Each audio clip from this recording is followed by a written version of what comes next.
we were talking to open up the show about the situation in Las Vegas between the Patriots and the Las Vegas Raiders and the wild play and wild sequence at the end. Do we want to hear from Scott Zolak again? Do we want to hear that call for anybody that's let's hear Zol. Just a disgusted Scott Zolak, one of the best in the business.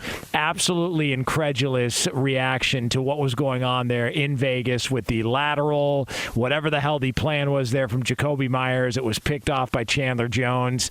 He truck sticked Mac Jones, went into the end zone. It was pandemonium, and here's how it sounded on the Patriots radio network.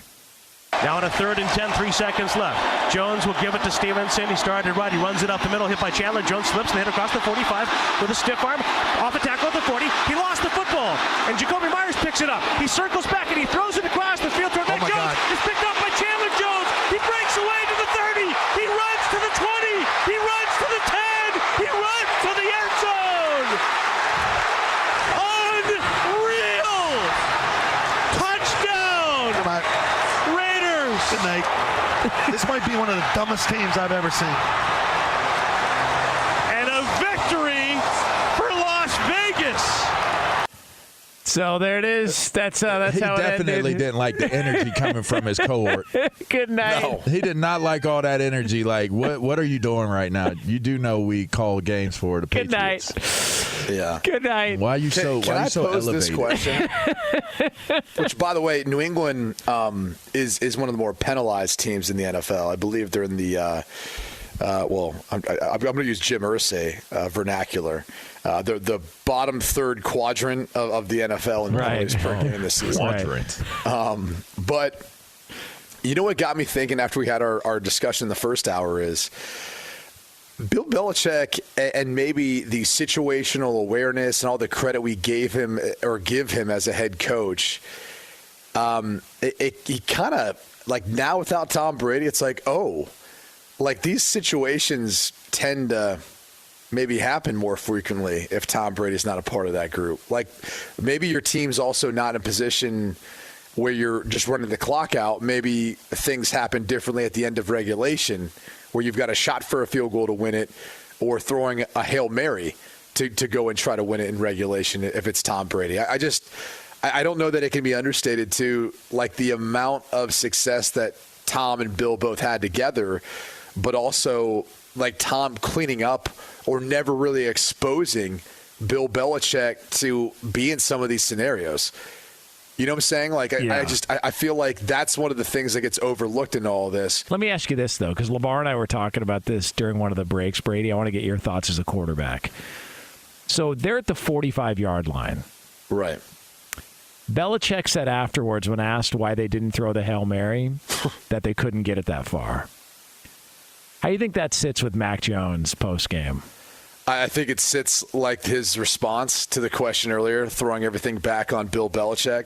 David had said that it was a called draw play. Ramondre takes the ball. Was he told to initiate a pitch play if possible, if there was something he saw, or was he told, do what you can and then go down? Yeah, I think you just have to ask Coach Belichick. Obviously we have a plan for the end of the game, and just didn't do a good enough job there. So have to watch the tape and get better and do all the things, so we don't even have to be in that situation. I'm sure Mac Jones is saying, hey, you can give me a shot at a Hail Mary here. And he's like, I don't know if your arm's strong enough. And it's like, well, just an FYI, not all Hail Marys have to get to the end zone in order to be successul. I don't care if it's the college level or NFL level. There's tips and there's all sorts of things that happen where you can still get it in. I really felt like there's a lot going on there. Yeah. Like, I think after this season, there's going to be a change, and I think it has to do a lot with the dynamic between Bill Belichick, Mac Jones, Matt Patricia, that whole thing. Like, I think they want him to play a good soldier, and I think he's really frustrated with the situation that he's in right now and how it's impacting his career. And whether or not you think, Mac Jones deserves to think that way about himself, it doesn't matter, because I don't think he's wrong. I think when you look at the fact that he's got Matt Patricia calling plays in his first year, it's an uphill battle in a division where you're maybe the third best team. Maybe. You're definitely not. They're probably the least talented of all four teams in the AFC East. 100%. So they've got an uphill battle as it is. And then, mind you, you've got a first-time play caller, like at any time ever in his life doing it. And I know Matt Patricia's smart. I have a lot of respect for him as a coach, and especially, talking through game plans and how he's done stuff in the past defensively. But I don't care who you are. If you've never called plays at any level on the opposite side of the ball, offense to defense, defense to offense, there is an adjustment. And then to do it at the highest level, it's so difficult to do, and you have to think it's toying with Mac Jones' career and the perception of what he can be as a starting quarterback in the NFL. I'm going to call my shot right now. You want to know who's going to be the offensive coordinator for the Patriots next year? Casper. No. The friendly ghost. Think about it. Former. Think about it. What the hell? He did a Jeff Saturday in the offseason, didn't he?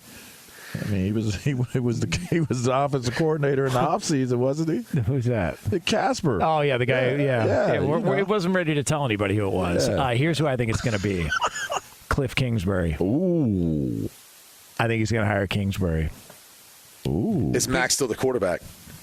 Ooh. I think they'll give it a year, but I don't know long term if Mac's going to be the guy.